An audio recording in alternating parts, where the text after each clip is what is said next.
जय राधा माधव कुंज विहारी।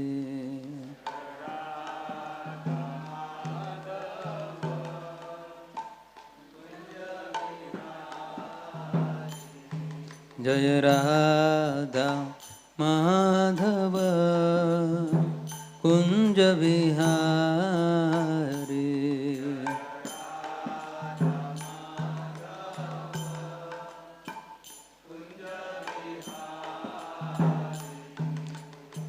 गोपीजना वल्लभ गिरिवरधारी।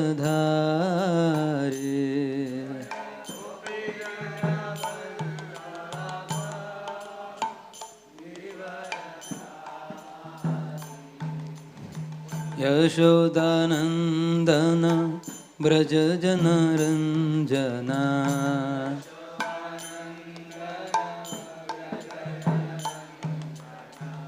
यशोदानंदन ब्रज जनरंजना।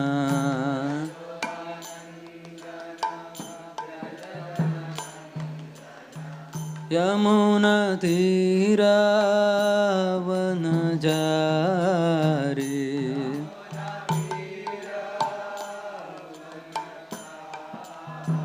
यमुना तीरावनचारी।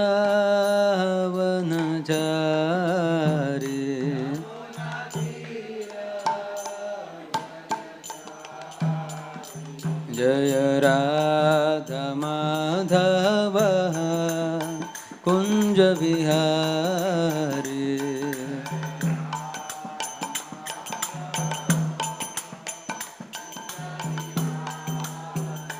जय राधा माधव कुंज Vihari.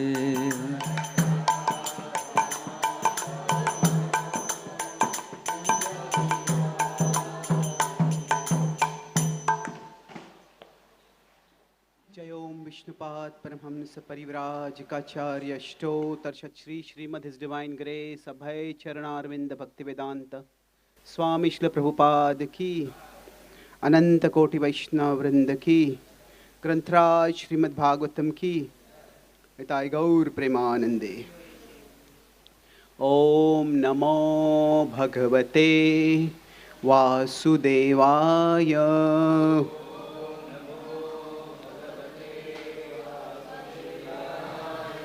Om Namo Bhagavate Vasudevaya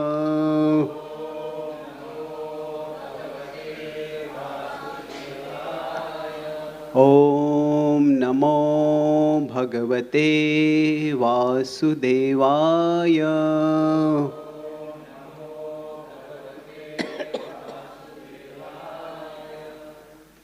Granth Srimad Bhagavatam, Canto 3, Chapter 4, entitled Maitreya, Vidura approaches Maitreya, Text 3. Bhagwan Swatma Mayaya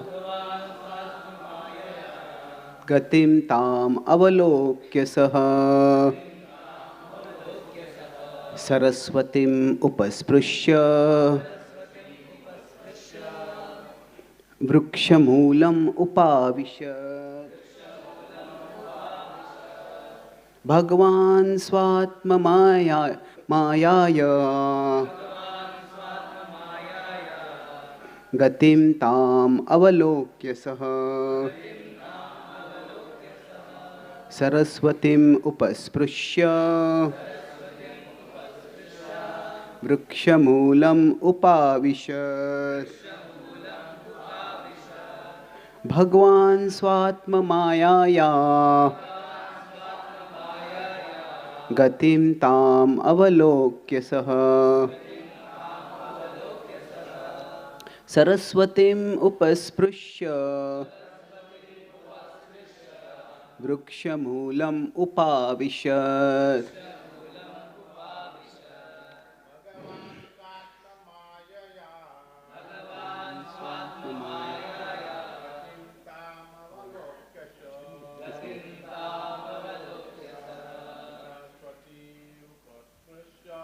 Saraswatim Upasprushya वृक्षमूलम् उपाविशत्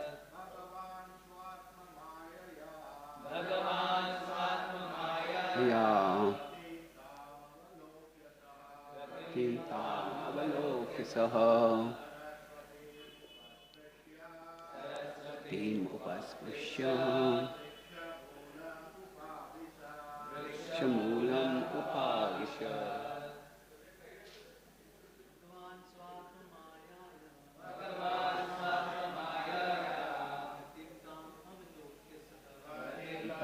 अवलोक्य सः सरस्वतीम् उपस्पृश्य वृक्षमूलम् उपाविशत्. Vaishnavis. भगवान् स्वात्ममायाया रतिताम् अवलोक्य सः सरस्वतीम् उपस्पृश्य वृक्षमूलम् उपाविशत्. भगवान् स्वात्ममायाया रतिताम् अवलोक्य सः सरस्वतीम् उपस्पृश्य वृक्षमूलम् उपाविशत्. Bhagavan, the personality of Godhead, Swa-atma Mayaya, by his internal potency, Gatim, the end, Tam, that, Avalokya, foreseeing, Saha, he, Krishna, Saraswatim, the river Saraswati, Upasprusha, after sipping water, Vrikshamulam, at the foot of a tree, Upavishat, sat down. Translation and purport by His Divine Grace A.C. Bhaktivedanta Swami Srila Prabhupada. Translation. The personality of Godhead, Lord Shri Krishna, after foreseeing the end of his family by his internal potency, went to the bank of the river Saraswati, sipped water, and sat down underneath a tree. Purport. All the above-mentioned activities of the Yadus and Bhojas were executed by the internal potency of the Lord. Because he wanted them to be dispatched to their respective abodes, after he had finished his mission of descent. They were all his sons and grandsons and were given complete protection by the paternal affection of the Lord. How they could be vanquished in the presence of the Lord is answered in this verse. Everything was done by the Lord himself. Swatmayayaha. The Lord's family members were the incarnations of his plenary expansions or demigods from the heavenly planets. And thus, before his departure, he separated them by his internal potency. Before being dispatched to their respective abodes, they were sent to the holy place of Prabhas, where they performed pious activities and took food and drink to their heart's content. It was then arranged for them to be sent back to their abode so that others could see that the powerful Yadu dynasty was no longer in the world. In the previous verse, the word anugyata, indicating that the whole sequence of events was arranged by the Lord, is significant. These particular pastimes of the Lord are not a manifestation of the external energy or material nature. Such an exhibition of his internal potency is eternal, and therefore one should not conclude that the Yadus and Bhojas died in a drunken state in an ordinary fratricidal war. Srila Jiva Goswami comments on these incidents as magical performances.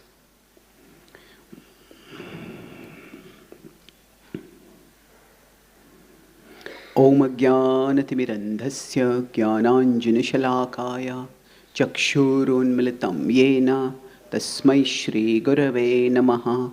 Nama Om Vishnupadaya Krishna Prishtaya Bhutale Srimate Bhakti Vedanta Swami Iti Namine. Namaste Saraswati Deve Gauravani Pracharine Nirvishesha Shunyavadi Paschatya Deshatarine Vancha Kalpatarubhyascha Kripa Sindhubhya Evacha Patitanam Pavanebhyo वैष्णवेभ्यो नमो नमः। जय श्री कृष्ण चैतन्य प्रभु नित्यानंद, श्री अद्वैत गदाधार श्रीवासादि गौर भक्तवृंद। हरे कृष्णा कृष्णा कृष्णा हरे हरे, हरे Ram Ram Ram Hare Hare. My dear Lord, please guide us all so that the understanding we get from this world and from your words increases our faith and does not destabilize it. Hare Krishna. So I'm grateful to be here with all of you today. And today is the concluding section of the recollection of the pastimes of Krishna that is being done in this section between first Uddhava and Vidura and then Vidura and Maitreya. So in the Bhagavatam,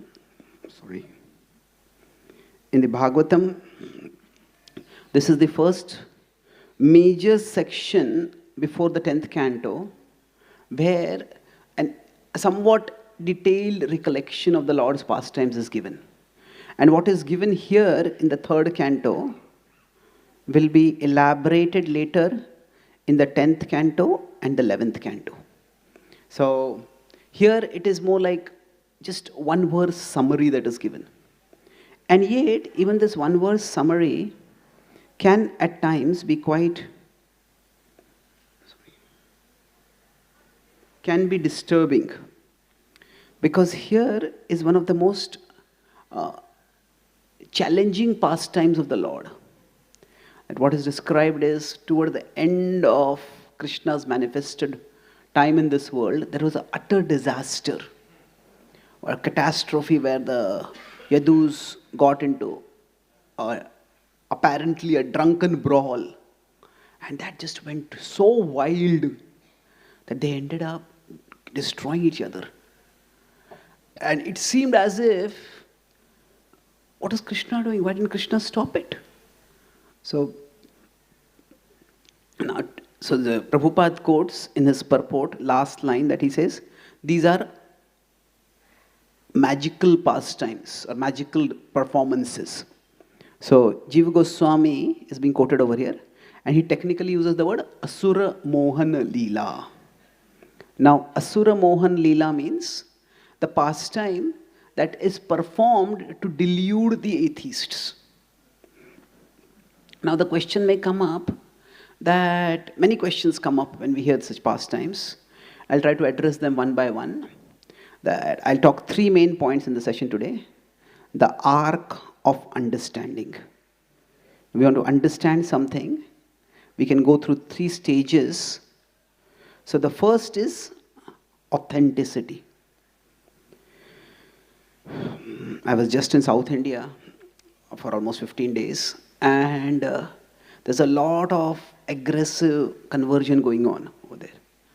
And some of this conversion is tamasic, some of it is rajasic, some of it is sattvic also.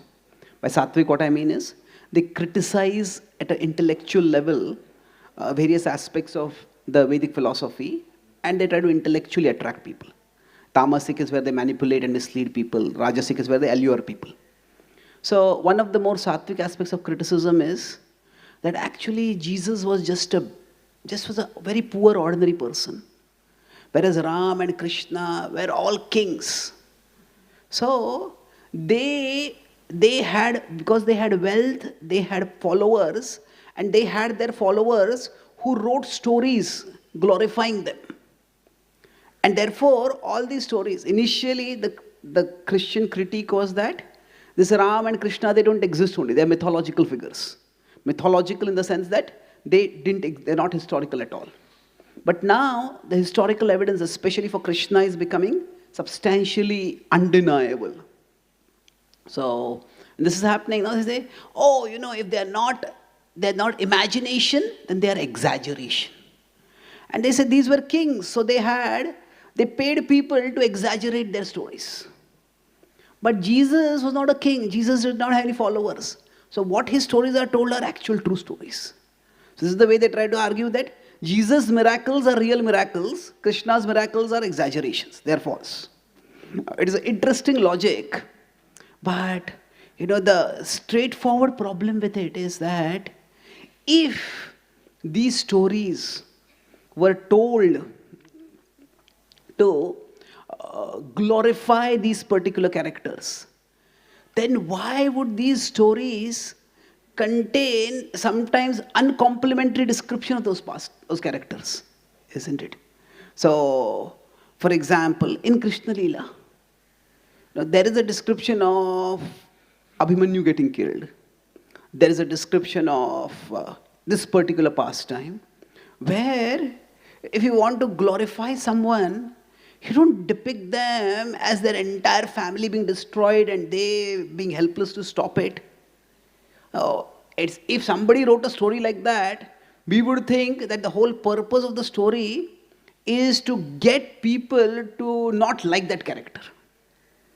It's like there are some very long TV series is there, and it seems to be very good story. It goes for 6, 7, 8 seasons, and the climax is so terrible that people feel disgusted. Why did I even waste my time watching this whole story?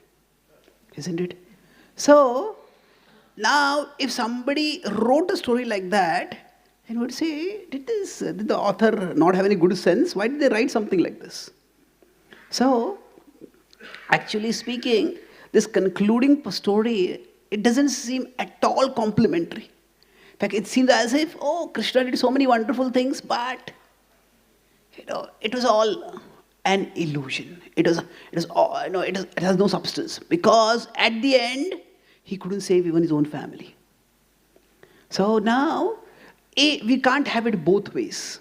See, one of the arguments is that either these descriptions are real or they are not real. They're describing events that happened, or they're describing events that didn't happen. So we can see this is one of the, is it imagination? Is it exaggeration? Well, it is neither, because in both of these, there are descriptions which will challenge the faith. And both of these, in fact, the imagination argument is countered in many ways. One of them is that there are Jain literature, there are Buddhist literature, which have criticized, when they tried to gain followers in India, they criticized Ram and Krishna. But not one of their criticism was that these characters didn't exist at all. So that's not a valid criticism. And even exaggeration, yes, why would somebody have a story like this? So the authenticity is not just to what happened, but also what life is like. What life is like is, there was a famous fiction writer, he was once asked, what is the difference between fiction and real life? And he said, fiction has to make sense. What he meant by that is, life itself frequently does not make sense.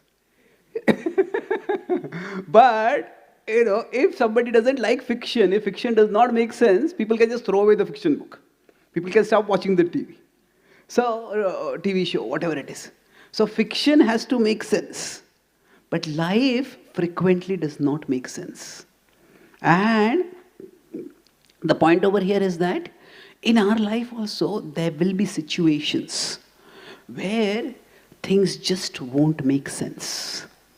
Now, even if we want to have faith in God, even if we have philosophical understanding, still things won't make sense. And that's where the authenticity of these stories, it comes out. We will see that even Bhishma says in the first canto that ultimately no one can understand the Lord's plan. So the idea is that this is reflecting the reality of life. So so now we may say, okay, this is there, but what does Asura-mohan mean now? Now, first of all, can we say that any story, this is a very convenient tool that in the Christian critique when evolution was proposed, so there's a big debate now whether first was that evolution is completely by chance and the whole world was by design. Then there is a in between which is called as theistic evolution. That evolution happened but God made it happen. That it is God who arranged for beings to have the capacity to evolve. And that actually shows God's intelligence even more. It's like somebody designs say a transcription software. That shows intelligence. But if the transcription software has the capacity to actually learn, say how does this person pronounce this word, how does this person speak, and then it has learning capacity, that does not show that the software came automatically. That shows the software was designed by someone with so much intelligence that they invested the capacity to learn within the software. So like that, theistic evolution is what tries to take the wind out of the critique of evolution when they use it to refute theism. Now interestingly, Prabhupada was never asked about theistic evolution, but one of the points that they make over there is that actually that in the Christian tradition, whenever there is any evidence that seems to contradict the whatever is taught in the Bible, then immediately the standard argument is, this is the arrangement by the devil. This is the arrangement by the devil to have you have doubts. And this is even more in the Islamic tradition. That, if Muhammad or his followers win a war, this is the demonstration that Allah is in charge and you are meant for victory. And if they lose, then what happens?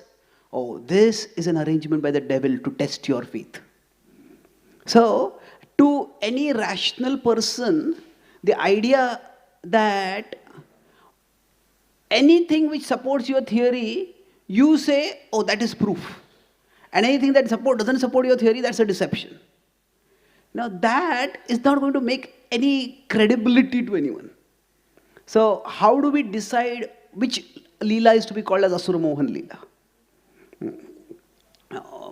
So, after the last 10 years, when I've been traveling in the West, almost 7-8 months a year, I'm outside India, when trying to share scriptural wisdom in the Western world. And what has struck me is that, especially if you try to reach out to intellectuals in the West, the level of skepticism that they have is extremely high. In India, we don't really need a lot of intellectual persuasion for preaching. What we need is people have some intellectual reservations that stops them from following their natural piety. So we just remove those intellectual reservations and then people act on their natural piety. But in the West, it's not like that. The whole structure of faith whole building of faith has to be rationally constructed. And it is a huge challenge. So anyway, this is the idea that these are magical performances of the Lord. So like what Prabhupada says over here, that there is the external energy and the internal energy, and we should not see this from a material perspective. So this particular argument is used simply to state, this is the Western mind, the Western skeptical mind will see that as, this is simply a self-serving deceptive logic. That means whatever doesn't support your theory, say this is not material energy, this is spiritual energy, this is Asura-mohan. And you just dismiss the evidence that doesn't support your theory. And now, there is an atheistic critique of Christianity. And they say, who is a real scientist? Okay, here is the evidence. Let me find the theory that explains the evidence. But who is a religious scientist? A religious scientist is one. Here is the theory. Let me see the evidence to support this theory. So that means their idea is you start with a bias right from the beginning. And your study itself is always biased. So now, actually speaking, nobody in the world is completely unbiased. Everybody has certain preconceptions with which they start. And every scientist, when they come up with a theory, they'll want to prove their theory, isn't it? There's a philosopher of science who said that science advances not one new theory at a time. Science advances one grave at a time. Grave means what? When an established scientist dies, then the theory that that scientist is propagating is no longer having such a champion. And then new theories can come in. So the idea is, if one scientist has proposed a particular theory, and then that scientist becomes the gatekeeper. If you want to publish something in a mainstream journal, but it's against that scientist's theory, then they've not be published. So nobody is completely unbiased. But that brings me to the second part, that is reciprocity. See, Krishna is, so I'll try to address how that Asura-mohana-lila, what does it mean and what does it not mean? Krishna is a reciprocal God. He says, Ye thamam prapadyante tam sathaiva bhajamyaham. Now what this means is, this is elaborated later by Krishna in Mattaha smritir jnanam apohanam cha. So now what the acharyas explain over here is that when Krishna gives us knowledge, remembrance and forgetfulness. Now is it that when we forget something, we can blame Krishna for it? I forgot because Krishna wanted me to forget. Krishna did give me, so I'm supposed to carry something for someone and I forget that. And then that person says, why did you forget it? After all, Krishna gives forgetfulness. Blame Krishna, don't blame me. No, that is not the point over here. If we look at that whole section, this comes in 15:15. That section starts from 15:11 and 11 is there. 15:10 and 11. That is the section on Jnana Chakshu. Jnana Chakshu is what? The eyes of knowledge. Utkramantam sthitam vapi bhunjanam va gunanvitam vimudha nanu pashyanti jnana chakshushaha.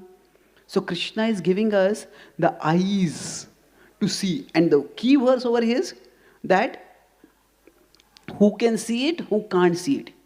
Yatanto yoginas chainam pasyantyatmanyavasthitam yatanto apyakritatmano nainam pashyanti achetasaha.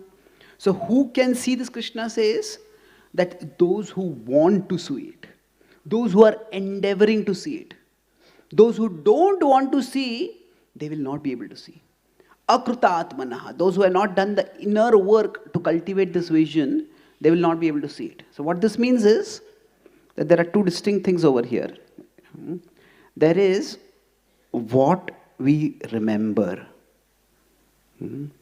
Now I'll connect this with the Asura-Mohan part slightly soon. But there's what we remember and there is what we desire. Krishna says, I reciprocate with you. If we desire to remember something, Krishna will give us that remembrance. So this is Krishna being reciprocal. That when Prabhupada was asked at one time that when our purpose is to serve Krishna, but still Maya is so strong. And I want to be a devotee, but Maya is tempting me here, pulling me this temptation, this distraction. Why is that? Prabhupada immediately replied, because your purpose is not strong or not strong enough.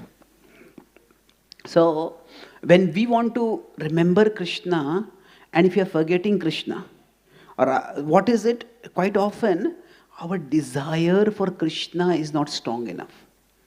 It's like we want to practice bhakti. Yeah, Krishna is nice, but Maya is also not all that bad, So I should not be fanatical. So what happens? If our desire is weak, then the remembrance also becomes weak. And this applies both ways. If we desire material enjoyment, Krishna will give us memories of material enjoyment. And if we desire to serve Krishna, Krishna will give us the memories of the meaning and the joy that come in his service. And that's how we will be able to stay steady. Similarly, now what we don't desire, we forget. That is also being Krishna being reciprocal. So, Krishna reciprocates with us. Now, there are these other two possibilities. There's what we desire, yet we don't remember. Now, the reason for that is that our desire is not strong enough.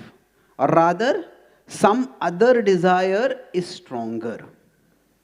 So, it's not that Krishna is not reciprocating, but some other desire is stronger, and then Krishna reciprocates with that desire.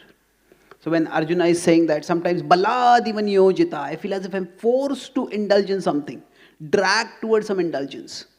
So what happens over there is, yes, an alcoholic may have a desire to give up alcohol, but then there's also the desire to enjoy alcohol.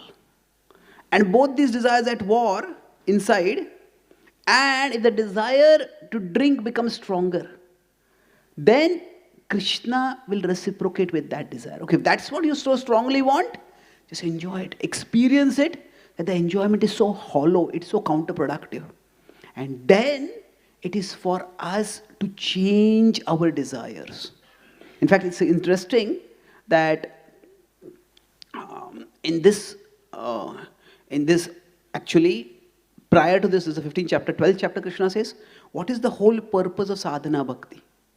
It is to mam ichhaptum dhananjaya atachittam samadhatum na shaknosi maistiram abhyasa yogena tato mam ichhaptum dhananjaya. So it is our desire for Krishna that has to become stronger. So by our remembrance, by our taking darshan, by our speaking and hearing about Krishna, it is our desire for Krishna that has to become strong. And the stronger our desire is, then naturally what will happen is we'll be absorbed in Krishna. Now what we remember even when we don't desire. Now this can happen because of either impressions, internal impressions that we have. That means that, say, somebody, a young kid, wants to goes to college and wants to drink. But then the parents' warnings come, don't drink, it can ruin your career. So that voice keeps coming. Although the desire is there, the remembrance is stronger. Or it can be because of external association. So for us, if we have conditioning, see, for us, association is extremely important because right now our desire for Krishna is not strong enough. Even if it is strong, it is not steadily strong enough. And that's why it's important that we be provided remembrance externally, even when we don't have the desire to remember. And then it's interesting, well, although I have put it this way, that what we desire and what we remember are two separate things, they're not completely separate. It's like what we desire, we will remember, and what we remember, we will desire. But it's a matter of what is the priority. So we have to, that's why when yena kena prakarena mana Krishna niveshayet. That either we have to force ourselves to remember Krishna and the desire will grow, or we desire and the remembrance will come. So either way it can happen. Either we start with desire and the desire leads to remembrance. The desire leads to remembrance, or the remembrance brings desire. Both ways are possible. So in Jiva Goswami's Gopal Champu, it describes that there are two broad categories of remembrance. There is smriti and there is spurti. Now smriti is more like conscientious remembrance. We try to remember Krishna. But spurti is automatic, spontaneous remembrance. Like in the famous verse also, Swayameva Spuratyadaha. It says that Krishna reveals himself. Krishna gives a manifestation. So for us it is Yena Kena Prakarena. So now, why am I talking about this at this particular point? See, what applies to this principle of reciprocity also applies to us, that when we are functioning in life, that there is, in the world is such a place, the world is a place of Maya. So we can either have faith that is strong, or we can have faith that is weak. Hmm? And we can have evidence. Now, evidence can be either the experience of the world or even evidence in terms of scriptural statements. Evidence that is supportive and evidence that is subversive. Subversive means it contradicts our faith. So the nature of the world is that it will never enable anyone to have firm faith in Krishna. From the observation in the world, a reasonable case can be made for the existence of God. But it is not a decisive case. That's why there is that Shastra Yonitvat. Shastra Yonitvat means that is one of the starting aphorisms in the Vedanta Sutra. Athato Brahma Jigyasa Janmadyasyatah and Shastra Yonitvat. We should inquire about the ultimate reality. That ultimate reality is the source of everything. And that source of everything is known. How? Is known only through Shastra. Now, what does only through Shastra mean? There is, with respect to science and spirituality, there are many different approaches that are taken. So there is a Indian scholar of some significance who says that this whole design argument which Srila Prabhupada uses and which we use, that design argument is non-Vedic and anti-Vedic. That the design argument cannot be used to prove the existence of God. And in fact, he quotes Ramanujacharya's commentary to Shastra Yonitvat. He says, Brahma, Bhagavan can be known only through Shastra. Bhagavan cannot be known from the world. Now we say, what does this mean? The Bhagavad Gita itself has the whole idea of vibhuti. Now we look at the world and we see the attractive things in the world and we remember God. And no, there is so much evidence in the world. There is modern science has come up with a fine-tuning argument which makes a good case for the existence of God. So the problem here is that if our faith can come from two broad sources. Faith can be rational and faith can be revelational. Revelational means based on scripture. And ultimately not just scripture. When we live according to scripture, it gives us a revelation. So if somebody's faith is only rational, it will be shaken. Like, suppose we may argue that, just look at the clouds. The mechanism by which rains come. It's such a stunning mechanism that it's like a mobile, airborne water tank that is made of aircraft-proof technology. An entire airplane can go through a cloud and there's no leakage. Such a stupendous design. So, isn't it amazing? How could this have come automatically?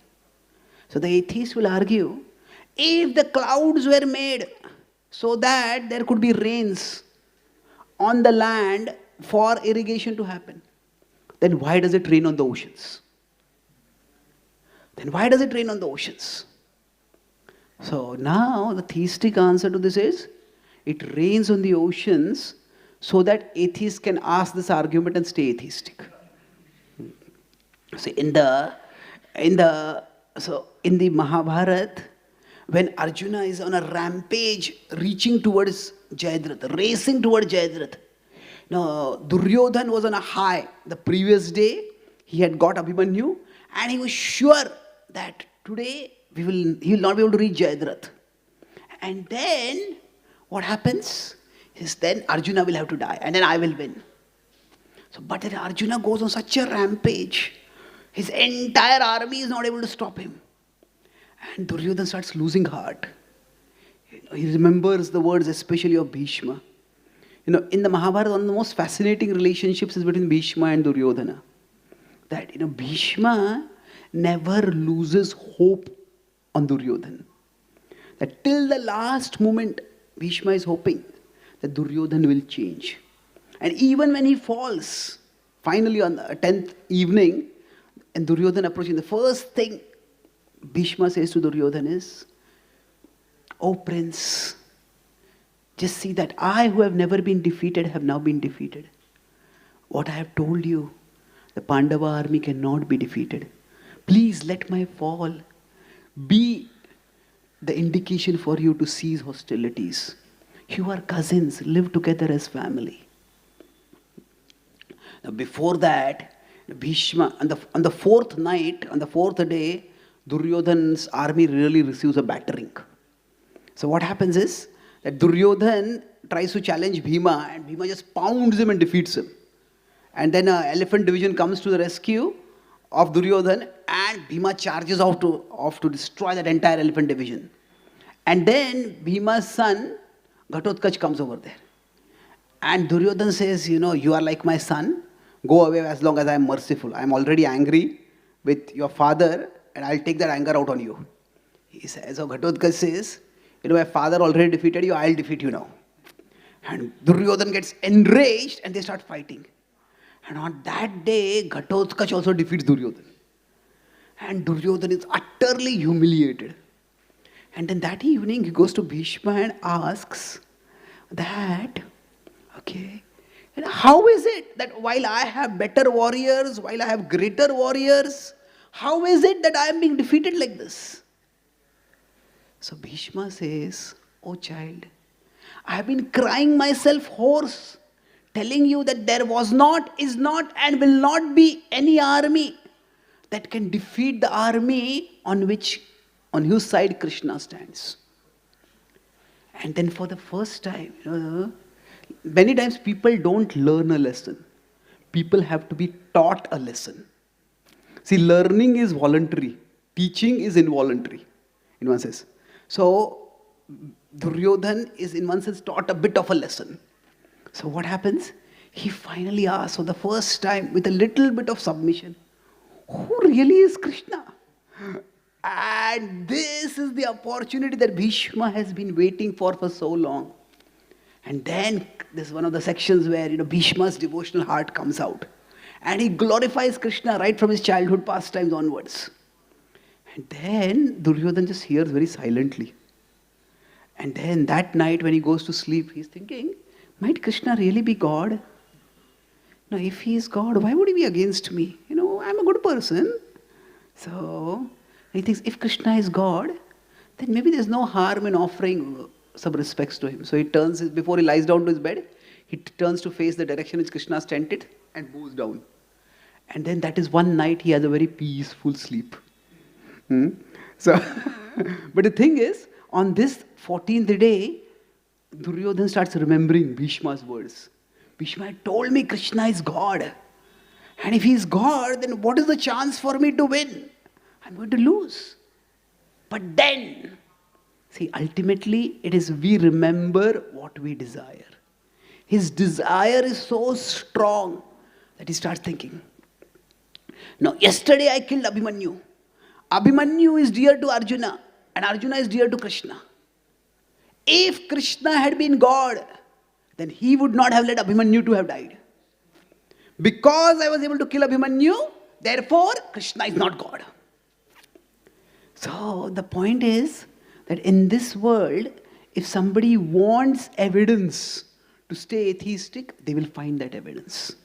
So it's like you can look at the predominance of life. If you come to go to a mansion, and there are 100 rooms in that mansion, 99 rooms are very clean and tidy, and one room is disorderly, messy.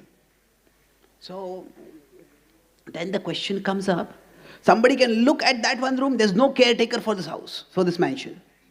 Or somebody can say, look at the 99 other rooms. And he said that, okay, there must be a caretaker. The question might come, why is the caretaker not taking care of this room? That's a different question. So when I was in America, one boy asked me this question. When he said, I'm an atheist. He said, why do bad things happen to good people? So I told him, why should bad things not happen to good people? He says, what do you mean? Good things should happen to good people, bad things to bad people. He says, if there is no God at all, then we cannot expect any order in the universe, isn't it? See, the very question, why do bad things happen to good people, arises from the foundation that normally when good things are done, good things result. When bad things are done, bad things result. So basically, the point I'm making is that this principle of reciprocity is each one of us has to make ultimately a choice. The choice is, there is evidence that will support our faith, and there is evidence that will subvert our faith. Subvert means damage or oppose our faith. So, which is the evidence that we will focus on? And when we decide to focus on that, that is what Krishna will show us more and more and more. So, does Krishna wants to delude anyone? Is God a person who deludes? Well, not exactly. Krishna does not delude anyone. Krishna reciprocates with everyone.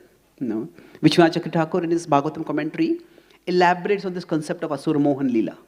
And he states that when the Mohini Murti came, Mohini Murti was attractive, extremely attractive. But the purpose of the Mohini Murti was actually to deceive the Asuras. But then, did Vishnu want to be unfair to the Asuras? Well, yes and no. The point is that the Asuras had the nectar. But when they saw Mohini Murti, they forgot the nectar. So, what we desire, Krishna provides. Yetha mam prapadyante. Same reciprocity principle. So, if the Devatas, were they attracted to Mohini Murti? Yes, she was beautiful. They were attracted, of course. But it was a more sattvic, cultured kind of attraction. They did not just sarva dharman parityajya mayam ekam sharanam vraja. They didn't do that.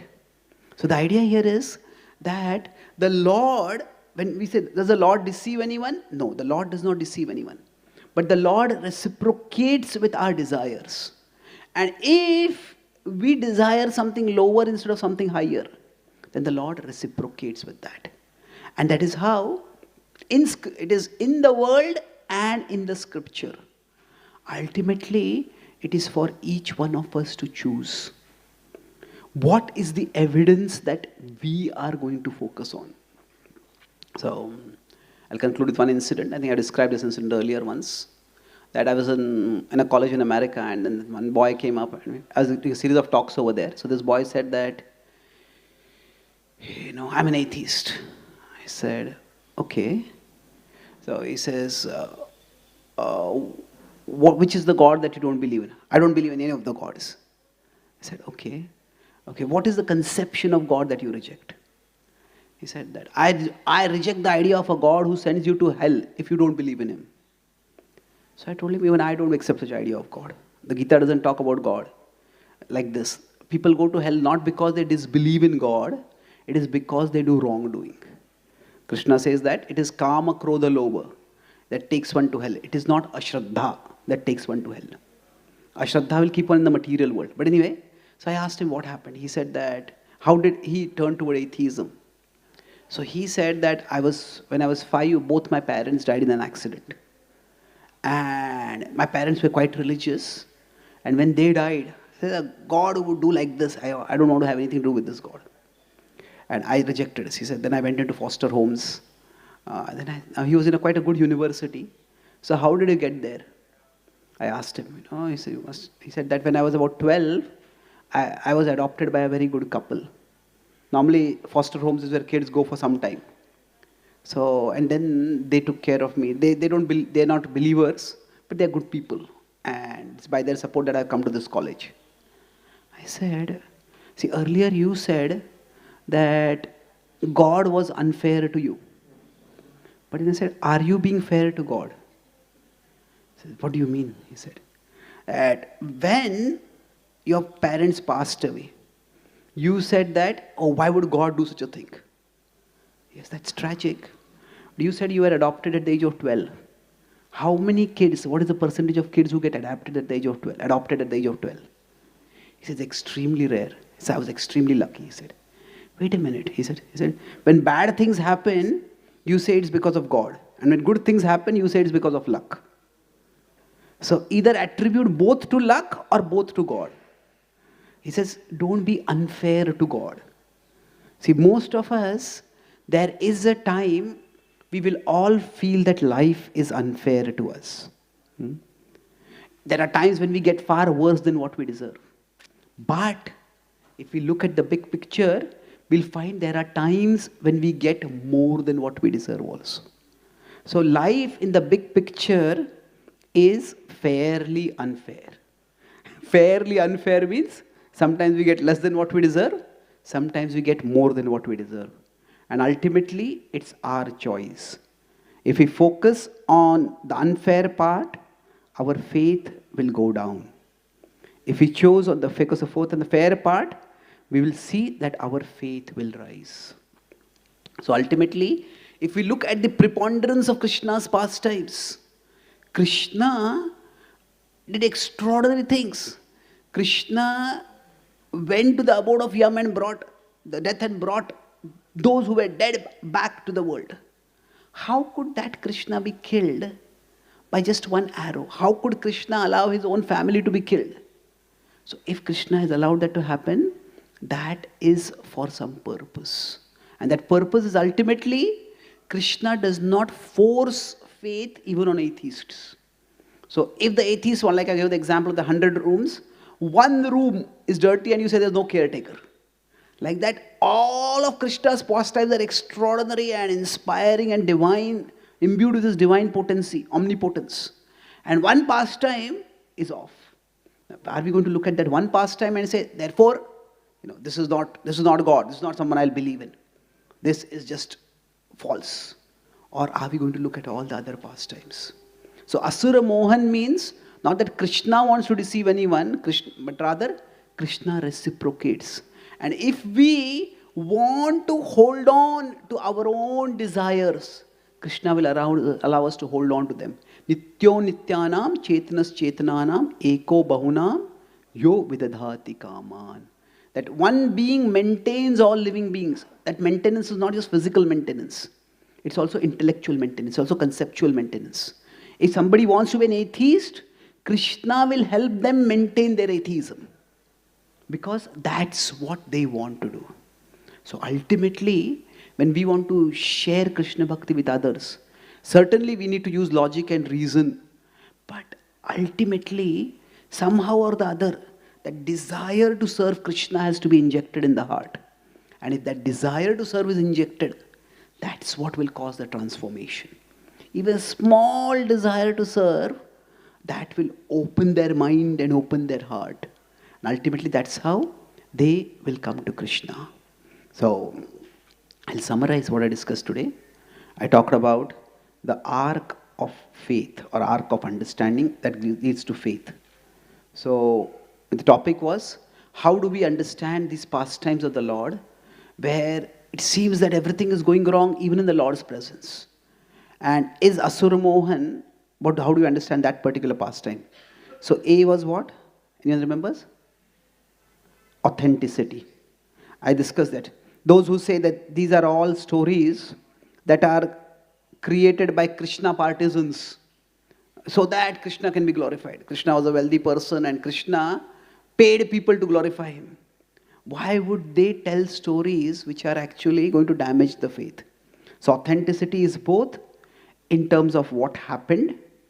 This is a description which even describes something which is uncomplimentary to the character, and what real life is like.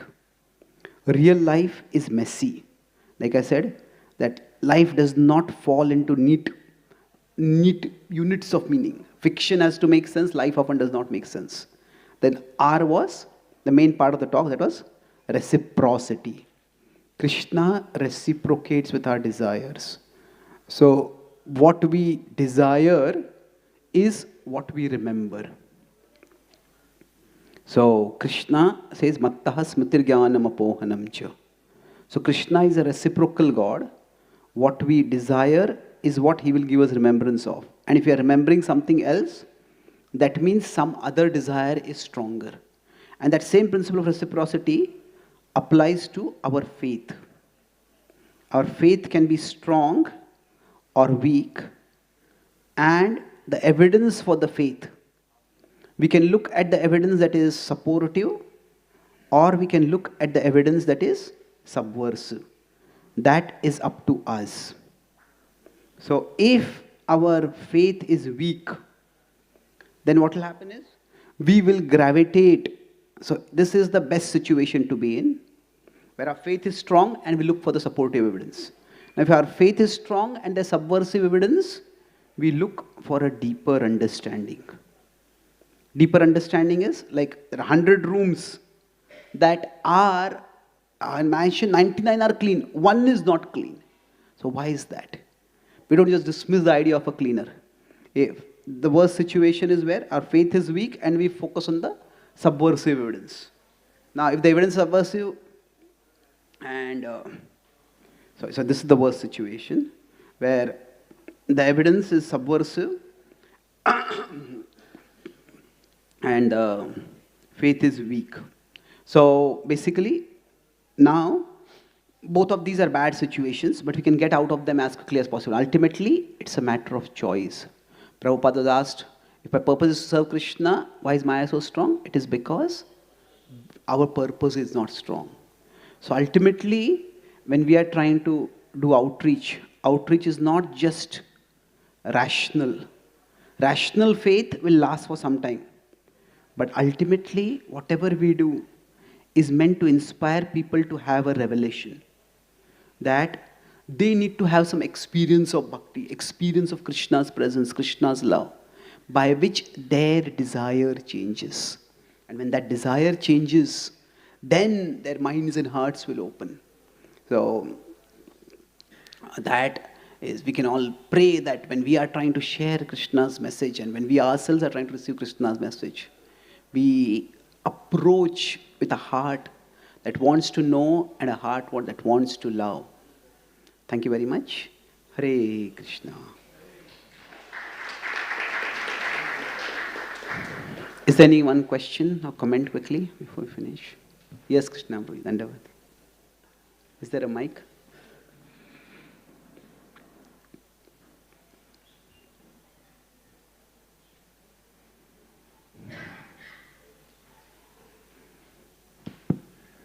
Thank you, Prabhuji, for the wonderful class. In the beginning, you were mentioning about these conversions that are taking place in the southern part of India, or for that matter, anywhere in the world.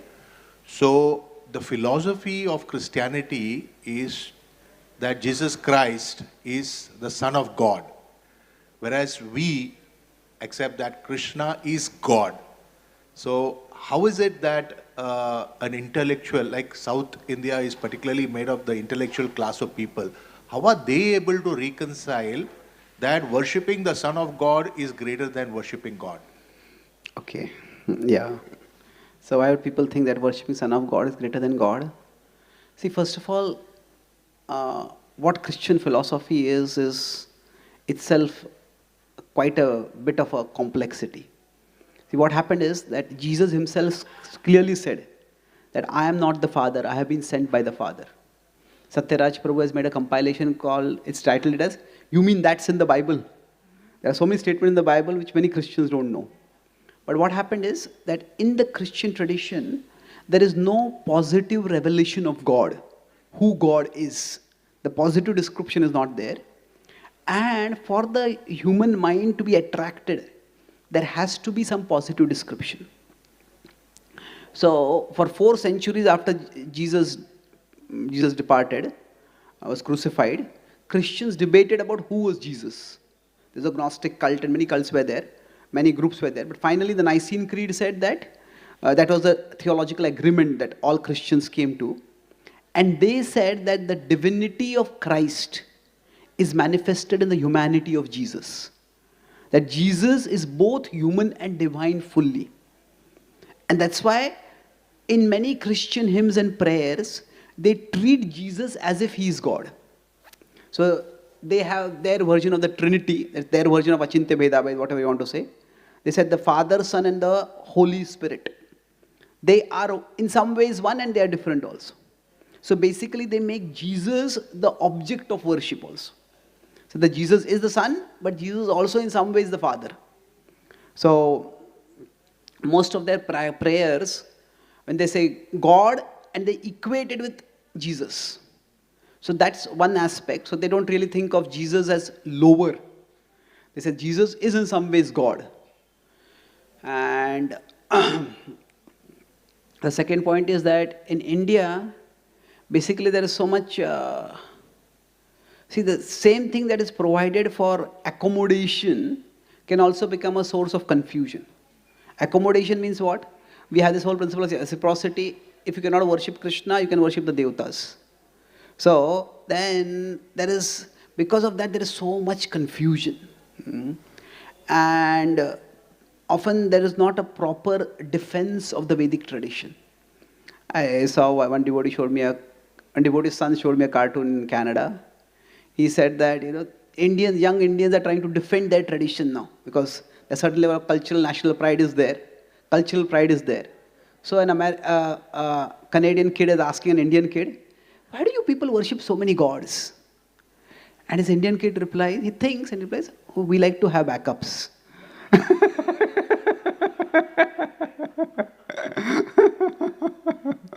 So unfortunately, there is not a very satisfactory understanding of the Vedic tradition given. The philosophy itself is quite profound, but this happens in every religious tradition, but it has happened especially in the Indian tradition. What has happened is that the culture spreads much wider than the philosophy.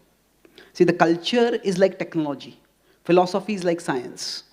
That how many people understand how artificial intelligence or internet works? Very few. But many people use it. So, like that in every tradition, the culture spreads much more than the philosophy. But then, the Vedic tradition, what is its advantage also is disadvantage. The advantage is that there are many, many ways in which one can approach God at many, many different levels. So that is the advantage, and this is what makes it inclusive. But then, if there is not a philosophical context to understand it, then this very thing seems to be confusing. I was at where was I? In Dallas. There's a Glory of India exhibition somebody had prepared. And they had put quotes from Western authors glorifying India. And there was one quote they had put, I think it was Rudyard Kipling or someone, he said, when it comes to religion, India is the only millionaire. Now, it sounds like a praiseworthy quote, but actually he's criticizing. He's saying that India has like religious mythology run wild. Instead of having one god or two gods, you have a million gods. So, sometimes it's like we are scoring a self-goal. That when we don't understand the complexity of our tradition, we don't explain it properly, then we fall prey to cheap criticism. And then people feel that alternative ideas are much better. So that's why Srila Prabhupada, sometimes we say Prabhupada said that the world will be conquered by Krishna culture. Prabhupada emphasized philosophy a lot. Prabhupada said the temple should also be places where they should be like places for, like a spiritual university, places for learning. So the first purpose of ISKCON is to share knowledge. Later on it comes, a purpose is having kirtans, building a temple, so erecting a place of worship. Prabhupada is a little bit ambiguous, he doesn't say a temple. To erect a place dedicated to Krishna. So the idea is that what we are offering distinctively is the systematic philosophical explanation. And if that is done, then definitely there are possibilities to try to reclaim people who have gone away from the tradition. Okay? Thank you so much. Kanthra Srimad Bhagavatam ki, Srila Prabhupada ki, Gaur Bhakta Vrinda ki jai. Jai Gaur Premanande.